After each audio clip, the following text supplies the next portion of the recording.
오늘 우리에게 주시는 말씀 시편 125절까지 말씀 함께 읽겠습니다.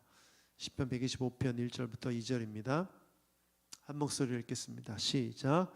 주님을 의지하는 사람은 시온 산과 같아서 흔들리는 일이 없이 영원히 서 있다. 산들이 예루살렘을 감싸고 있듯이 주님께서도 당신의 백성을 지금부터 영원토록 감싸 주신다. 아멘. 제가 그동안 설교를 참 오랫동안 해왔는데 그동안 해왔던 설교 제목과 상당히 다른, 사뭇 다른 제목을 정해봤습니다. 흔들려야 갈 때이다. 카피한 것 같죠? 아프니까 청춘이다. 네. 이번 휴일에 저와 제 아내와 함께 홍제천 산책을 했어요. 그런데 갈대들이 많이 있더라고요. 그게 정확히 갈대인지 모르겠지만 가을바람에 부는데 막 흔들리더라고요. 갑자기 그게 연상이 됐어요. 왜 이게 연상이 됐냐면 말씀을 들어보면 압니다. 중간에 이 내용을 언급할 거예요.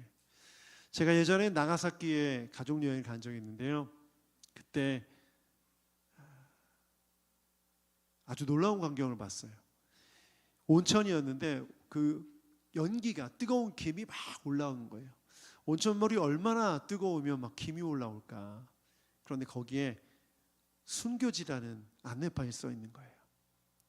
여기서 뭘 했냐면 그 당시 복음이 전해져서, 선교사들에 의해서 복음이 전해져서 나가사키 지역에 많은 사람들이 예수님을 믿게 됐는데 그 믿음을 가진 사람들을 박해하는데, 박해하는 방식이 뭐였냐면 그 뜨거운 온천물에 빠뜨리는 거예요. 산채로 묶어서. 그런데 이 빠뜨리기 전에 했던 일이 뭐였냐면 예수님이 새겨진 판이 있어요. 그 판화 같은 판. 그 판을 밟으면 살려주는 거예요. 그런데 잡혀온 사람들이 다 밟은 거예요. 안 되겠다. 더 강한 걸 해야겠다 해서 예수님이 새겨진 십자가에 침을 뱉으면 봐주는 거예요. 그래서 많은 그리스도인들이 어떤 사람은 침을 뱉기도 하고 어떤 사람은 침을 안 뱉었어요. 침을 안 뱉었던 사람들은 거기에 빠뜨려서 뜨거운 물에 죽게 만들었죠. 그때 당시에 일본을 배경으로 한, 역사적 배경으로 한 소설이 있어요. 그 소설이 엔도 슈샤쿠라는 사람이 쓴 침묵이라는 소설입니다. 1966년도에 이 소설이 쓰여졌고 이 소설을 배경으로 한 영화가 사일런스라는 영화예요. 보신 분들 계실 거예요. 이 마틴 스콜세지라는 사람, 저는 이 사람 잘 모르는데 영화를 좋아하지 않아서 예전에 봉준호 감독이 오스카에서 감독상 받고 난 다음에 이분을 언급했죠. 자기의 영화의 스승이라고 하면서.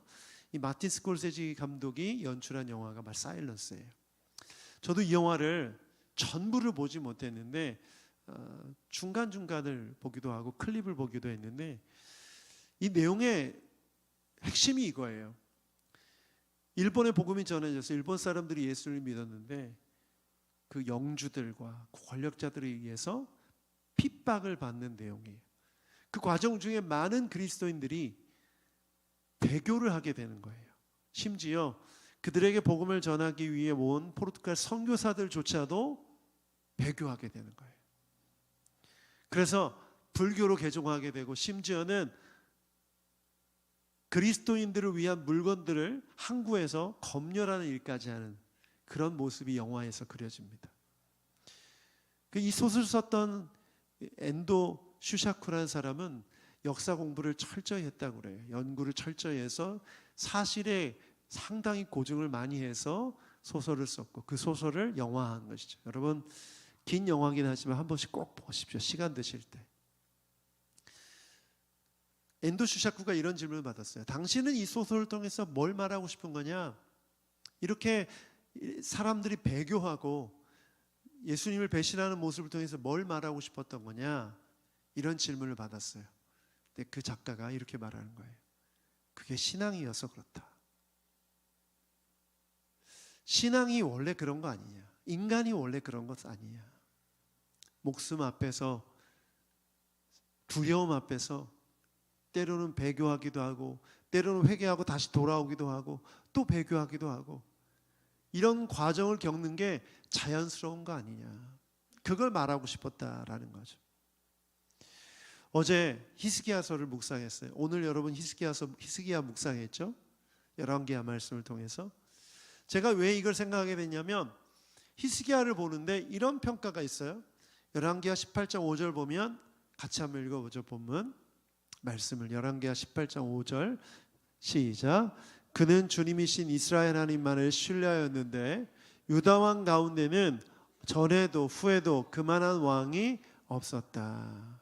전에도 후에도 그만한 왕이 없었다.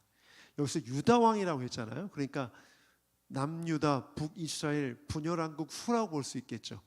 다윗보다 뭐 솔로몬보다 이건 아닌 것 같아요. 유다 왕. 그러므로 르호보암 왕부터 시작해서 히스기야 왕만큼 훌륭한 왕이 없었다라고 칭찬하고 있습니다. 그런데 여러분, 히스기야가 정말 하나님만을 신뢰한 그런 칭찬을 받을 만한 왕이었는가? 여러분 어떠세요? 우린 이미 히스기야에 대해서 어느 정도 알고 있죠. 그가 죽을 병에 걸렸을 때 그 죽을 병에 대해서 하나님의 뜻을 들었을 때 그는 살려달라고 기도했죠.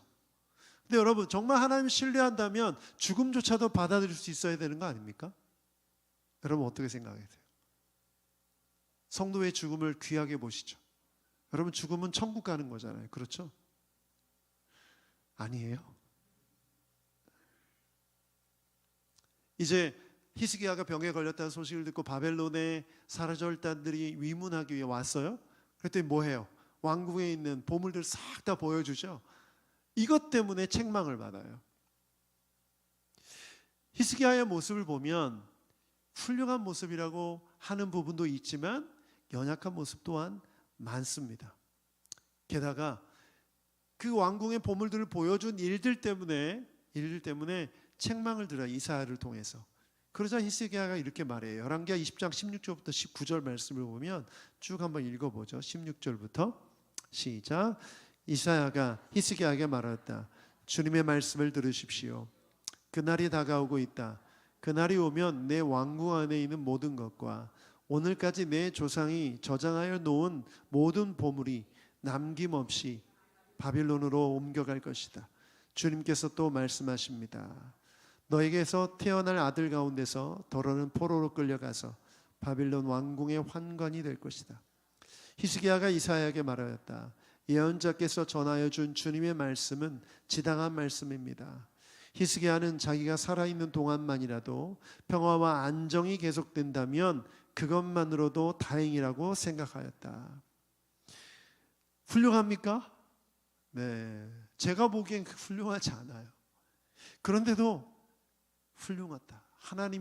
하나님을 신뢰하는 왕이었다라고 말하는 이유가 뭘까?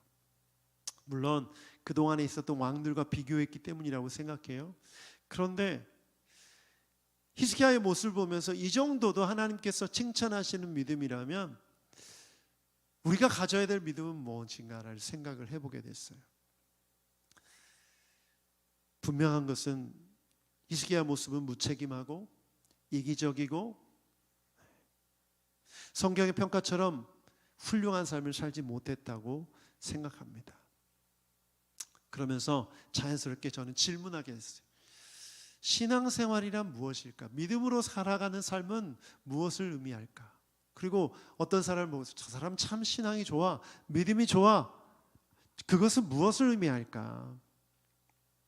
정말 어떤 상황 속에서도 요동하지 않는, 흔들리지 않는 믿음을 갖는 걸 말할까? 아니면 삶 속에서 흔들릴 때도 있지만, 연약할 때도 있지만, 부족하고 바보 같을 때도 있지만 하나님을 의지하는 사람일까? 그런 질문이 생겼어요. 그래서 오늘 설교 제목을 흔들리니까 갈 때이다, 흔들려서 갈 때이다라는 제목을 정했습니다. 여러분, 인간은 연약합니다. 믿으시죠? 그러므로 흔들립니다. 아무리 믿음이 좋은 사람도 흔들릴 수밖에 없어요. 그런데 이 흔들리는 것은 무엇으로 드러납니까? 의심으로 드러나요. 질문으로 드러나요. 오늘 세 가지를 나누기 원하는데요. 첫 번째, 함께 읽어보겠습니다. 그리스도인들은, 시작. 그리스도인들은 질문해야 합니다. 우리가 이 세상을 살아가면서 반드시 질문해야 됩니다. 여러분, 믿음의 반대말은 무엇입니까? 의심이 아닙니다. 믿음의 반대말은 무관심이에요.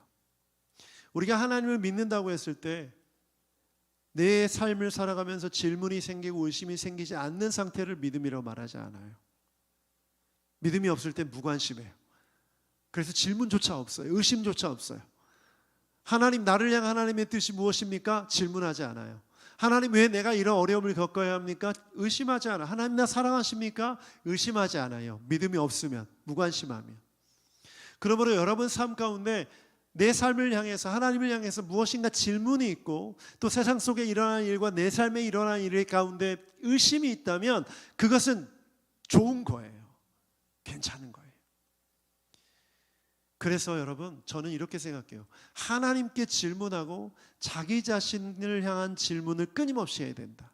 조금 더 강하게 말하면 하나님을 의심하고 자기 자신에 대해서 의심하라는 거예요. 여러분 스스로 확신하세요? 의심하라는 거예요. 의심하라는 거예요. 내가 정말 믿음의 사람인지 의심하라는 거예요. 날마다 질문해야 하는 것이죠. 시편 116편 10절에 보면 이렇게 기록되어 있어요. 함께 읽어보겠습니다. 시작. 내 인생이 왜 이렇게 고통스러우냐 하고 생각할 때에도 나의 믿음은 흔들리지 않았습니다. 이 시편 기자의 고백이 이거죠. 내 인생이 왜 이렇게 고통스러우냐 질문하는 거죠. 자기 스스로 질문하는 거예요. 그런데 나의 믿음은 흔들리지 않았습니다. 왜 흔들리지 않았을까요? 그 질문 자체가 없기 때문이 아니라 그 질문의 답을 믿음 안에서 찾았기 때문이에요. 그러므로 여러분, 질문을 멈추지 마셔야 돼요. 의심하십시오. 대신 그 질문과 그 의심에 대한 답을 어디에서 찾아요? 하나님 안에서 찾는 여러분 되기를 축복합니다. 하나님 밖에서 찾으려고 할 때 그것이 문제지만 그 질문에 대한 답을 하나님 안에서 찾을 때 그것은 옳은 것이에요. 잘하고 있는 것입니다. 오늘 이 말씀을 들으면서 여러분 오해하지 마십시오. 이걸 생각해 보세요. 맹목적인 믿음 있죠. 덮어놓고 믿는 믿음. 이런 사람은 질문이 있을까요? 의심이 있을까요? 없어요. 이런 사람은 사이비에 빠질, 이단에 빠질 염려가 커요. 어떤 것이든 사람이든 맹목적으로 그것을 추종할 가능성이 너무나 높은 거죠. 그래서 여러분, 우리가 말씀을 읽을 때, 큐티할 때, 말씀을 들을 때 여러분 스스로 질문해야 돼요. 이 말씀을 들으면서 하나님은 나에게 무엇을 원하실까? 나는 지금 나 스스로 잘못 알고 있는 것은 무엇일까? 끊임없이 질문하고 말씀 속에서 그 답을 찾아가는 것이 그리스도인의 삶인 줄 믿습니다. 그러므로 겉으로 볼 땐 질문할 때는, 의심할 때는 흔들리는 것처럼 보여요. 흔들리는 거죠. 하나님 정말 나를 사랑하실까? 질문이 있을 때 있죠. 의심이 들 때 있죠. 없어요? 우리가 말로는 믿습니다 하지만 내 마음속이 흔들리잖아요. 내 감정이 흔들리고 내 생각이 흔들리잖아요. 그럴 때 답을 어디서 찾아라? 하나님의 말씀에서 찾아라. 기도 속에서 그 답을 찾아라. 예배 속에서 답을 찾아라. 그래서 여러분, 오늘 예배는 1시간 반 이렇게 끝날 수 있어요. 그러나 그 질문의 답을 찾는 건 계속 이어지는 거예요. 큐티가 15분, 30분 할 수 있어요. 그러나 하루 종일 그 말씀을 통한 질문과 의심을 통해서 말씀의 답을 찾아가는 거예요. 여러분이 성경 읽기 우리가 10월 1일부터 시작했어요. 성경 읽으면서 질문이 생겼어요. 그 질문의 답을 하나님 안에서 기도와 성경과 말씀 안에서 찾아야 되는 거예요. 여러분, 그래서 질문하는 신앙, 질문하는 삶을 살기를 축복합니다.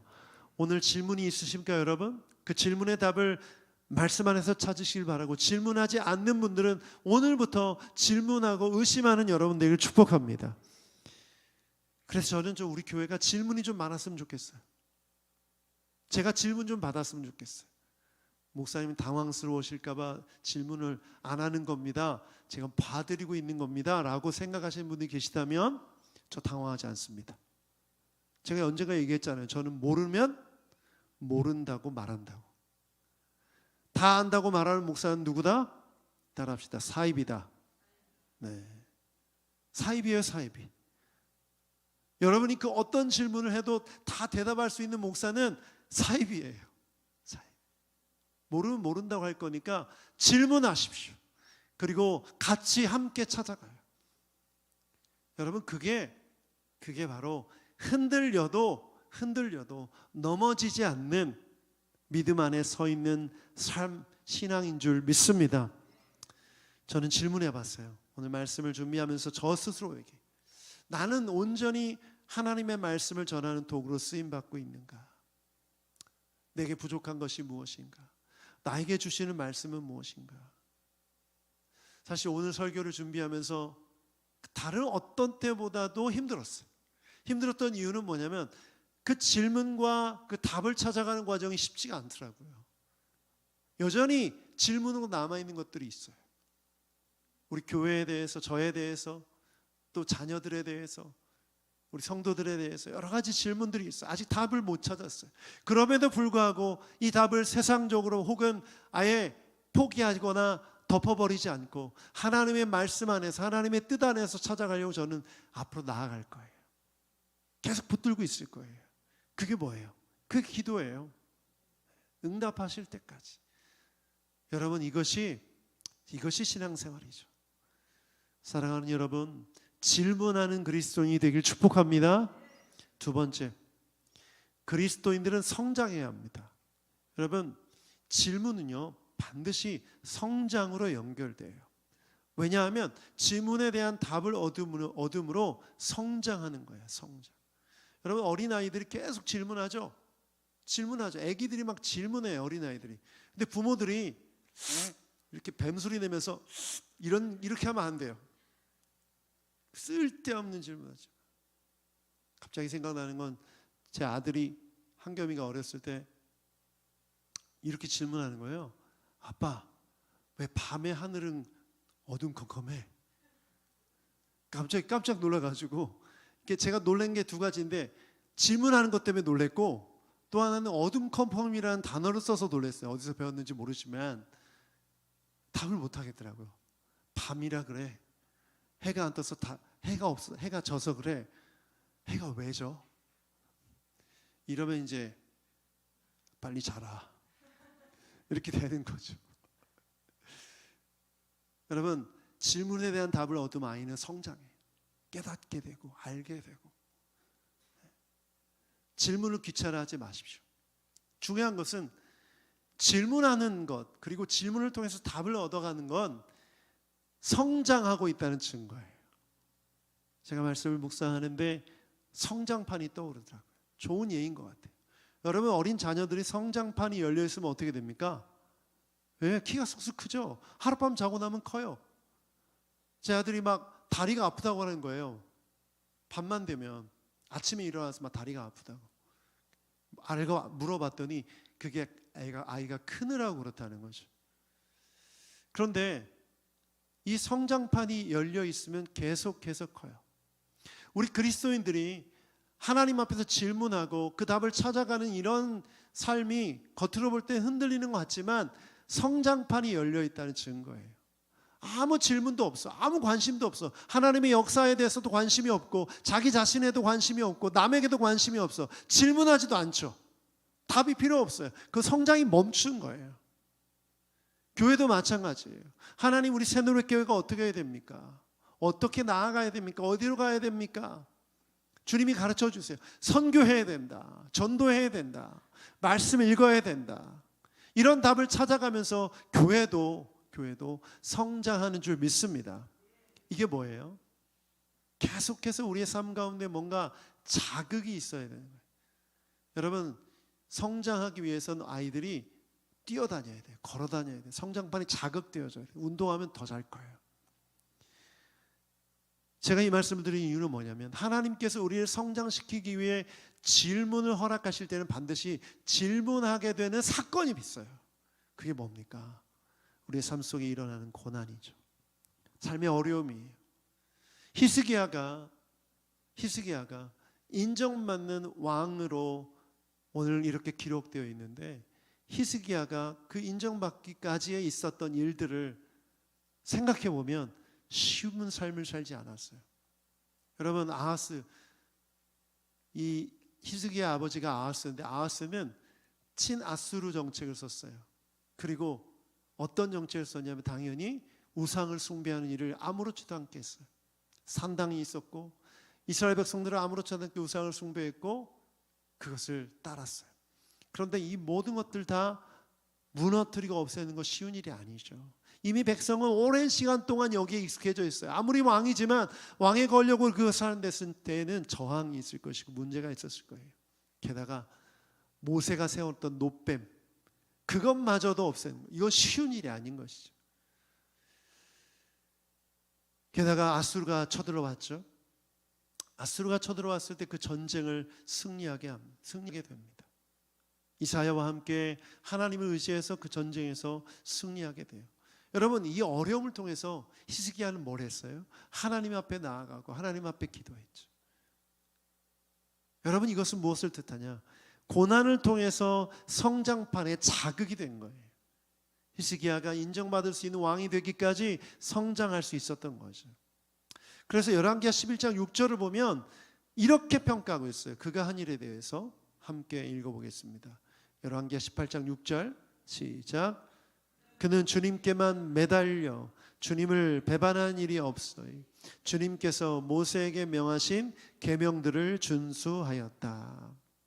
여러분, 저는 6절에 이 매달려라는 표현이 너무나 기가 막혀요. 여러분, 히스기야가 주님께 매달렸대요. 그가 그런 평가를 받을 수 있었던 이유가 뭘까요? 어려움이 있을 때마다 주님께 매달려 있었던 거예요.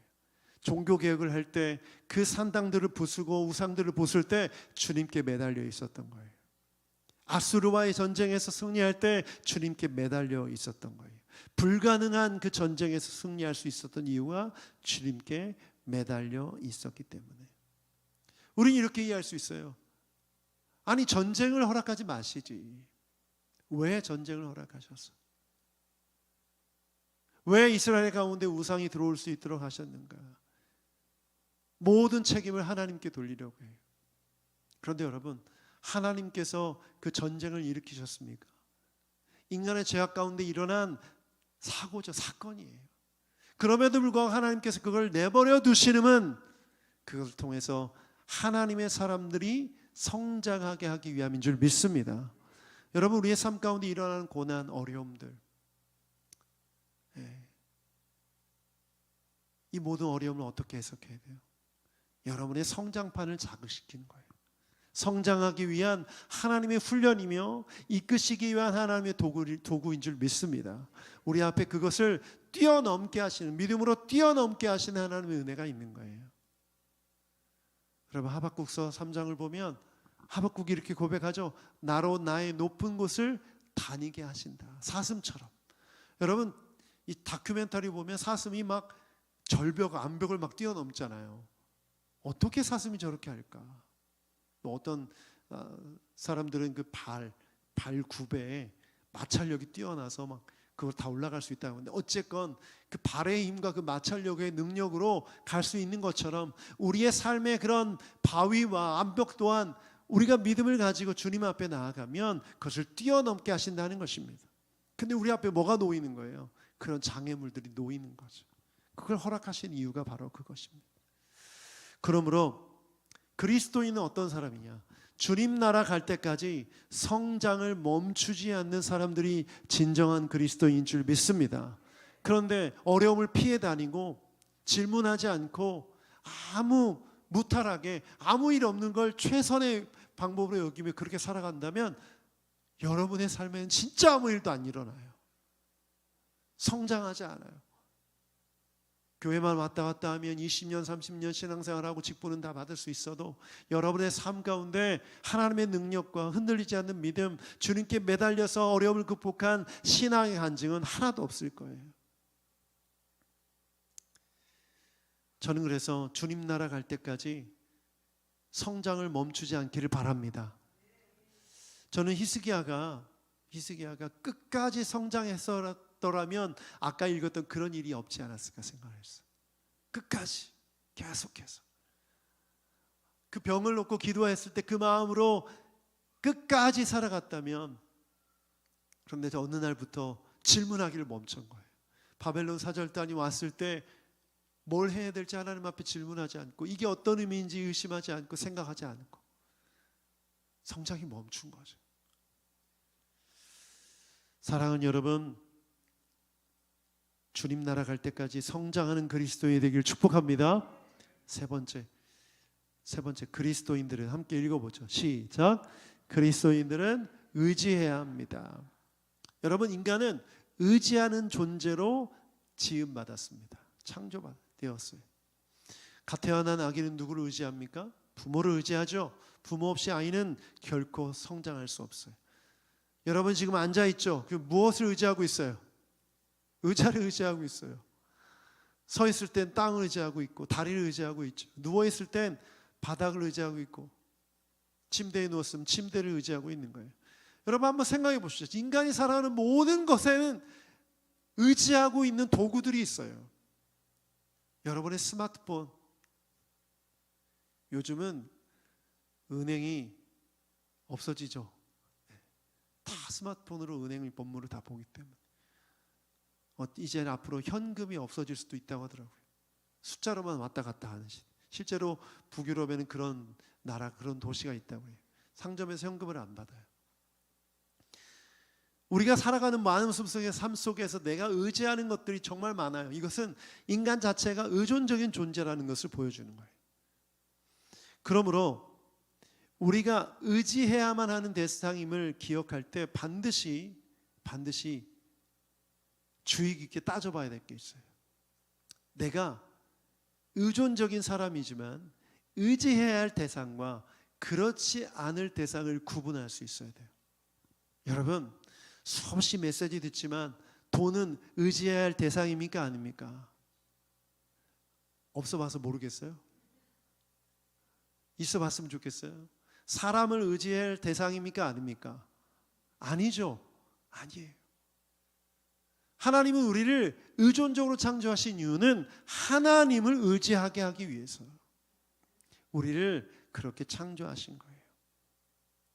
그래서 오늘 읽은 본문 125편 1절은 이렇게 고백되어 있어요. 1절과 2절 한 번 더 읽어보겠습니다. 시편 125편 1절 2절 시작. 주님을 의지하는 사람은 시온산과 같아서 흔들리는 일이 없이 영원히 서 있다. 2절, 산들이 예루살렘을 감싸고 있듯이 주님께서도 당신의 백성을 지금부터 영원토록 감싸 주신다. 주님을 의지하는 사람은 시온산과 같아서 흔들리지 않는다.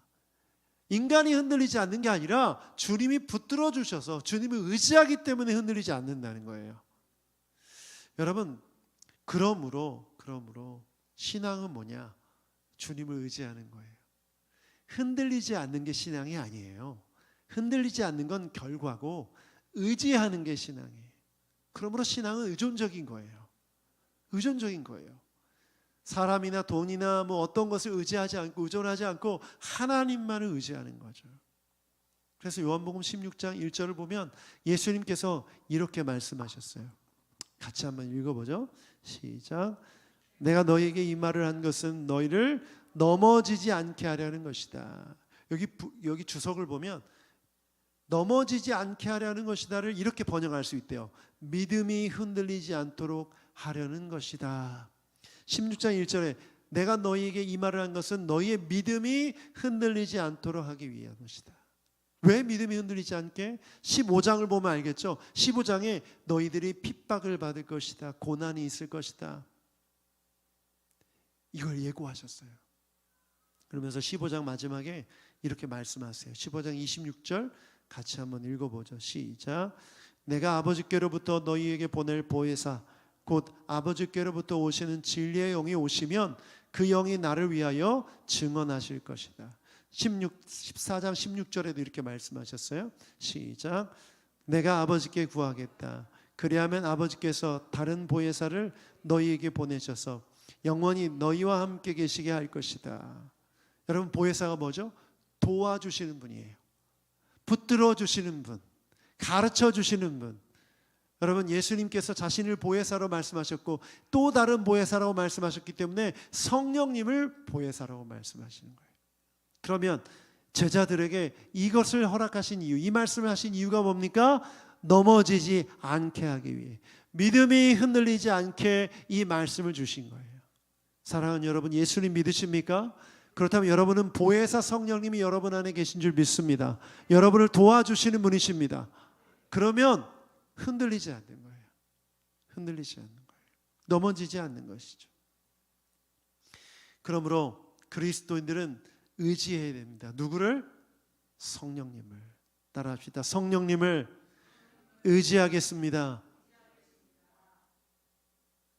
그래서 여러분, 의존적인 신앙을 가지세요. 성령님 의존적인 신앙을 가지세요. 저는 사실 한결같이 변함없이 꾸준하게 신앙생활하는 걸 좋아합니다. 성도들도 그런 모습을 더 귀하게 봐요. 그런데 그것만 귀한 게 아니더라고요. 삶에 어려움이 있을 때, 힘든 일이 있을 때, 어떤 이벤트가 있을 때 주님께 매달리는 사람, 주님께 의존하는 사람, 그 신앙을 하나님께서 기뻐하시는 줄 믿습니다. 왜죠? 그게 그리스도인의 신앙의 본질이에요. 때로는 이 세상의 여러 가지 일들 속에서 흔들리기도 하지만 넘어지지 않기 위해 주님께 매달리는 신앙, 때로는 한결같이 기도하지 못해도 두려운 일이 있으면 얼른 와서 예배당에서 기도하는 신앙, 이게 별거 아닌 것 같아도, 연약해 보이고 부족해 보여도 사실 그게 본질이라는 생각이 들어요. 여러분, 늘 한결같이 신앙생활 하던 사람도 더 간절해지지 않습니까? 더 시간을 내서 하나님 앞에 나아가게 되지 않습니까? 여러분, 이것이 저는 우리 주님이 우리에게 원하시는 것이라고 믿어요. 여러분, 흔들릴 때 없어요? 흔들릴 때 있죠. 갑자기 일을 겪거나 경제적으로 어려움을 겪거나 누군가가 병에 들리면 흔들려요. 그때 뭐 해야 됩니까? 말씀에는 나를 의존해라, 나를 의지해라. 그러면 주님은 산 같아서 흔들리는 일이 없도록 붙들어 줄 것이다. 우리 안에 계신 보혜사 성령님께서 우리를 붙들어 주실 것이다. 이것이 주님이 우리에게 주시는 메시지입니다. 좋은 신앙은 주님 의존적인 사람입니다. 주님 의존적인 사람이에요. 저희 아이가 큰아들, 둘째 아들이 있는데 지금 다 대학생이 돼서 집을 떠났습니다. 둘째 아들이라고 했네요, 제가.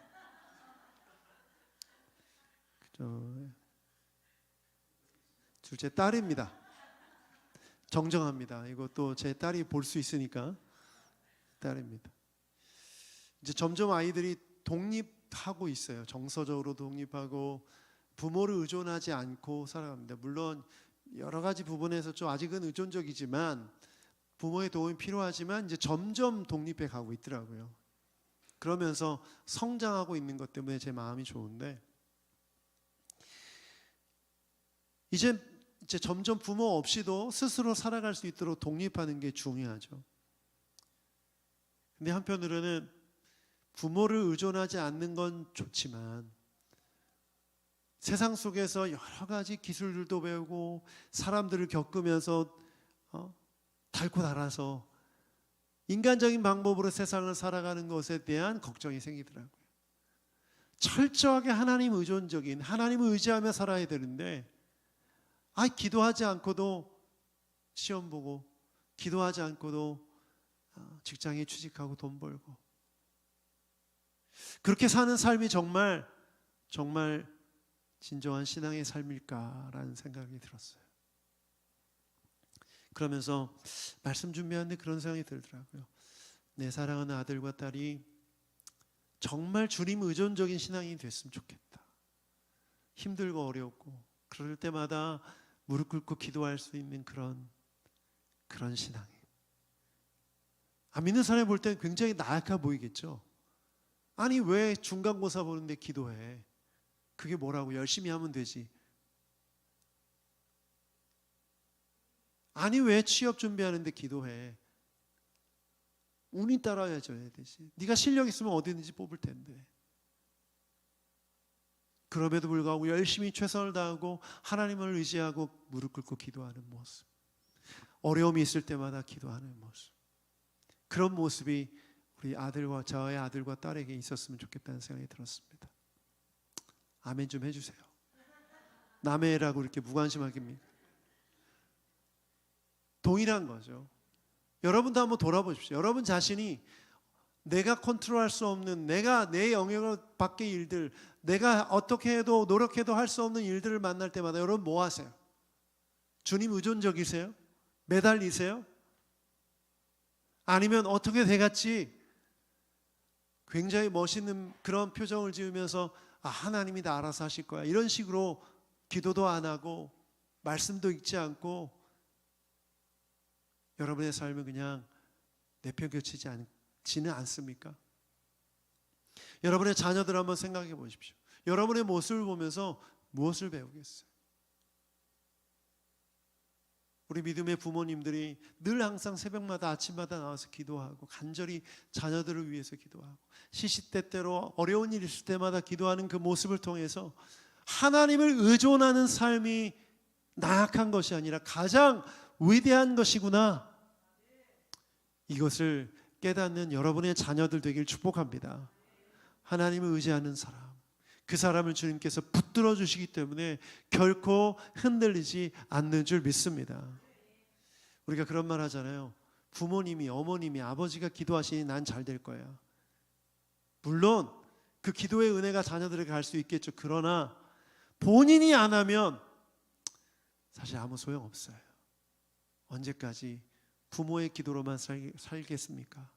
사랑하는 청년 여러분, 이제 자신의 기도로 살아야죠. 여러분의 기도로 살아야 돼요. 여러분, 그래서 축복합니다. 흔들릴 수 있어요. 그러나 우리의 뿌리를 믿음 안에 두고 우리를 안아주시고 인도하시는 성령님을 날마다 의지하며 의존하며 살아가는 여러분 되길 축복합니다. 언제든지 질문하십시오. 그리고 질문의 답을 진리의 영이신 성령님께 구하십시오. 성령께서 여러분에게 그 답을 주실 줄 믿습니다.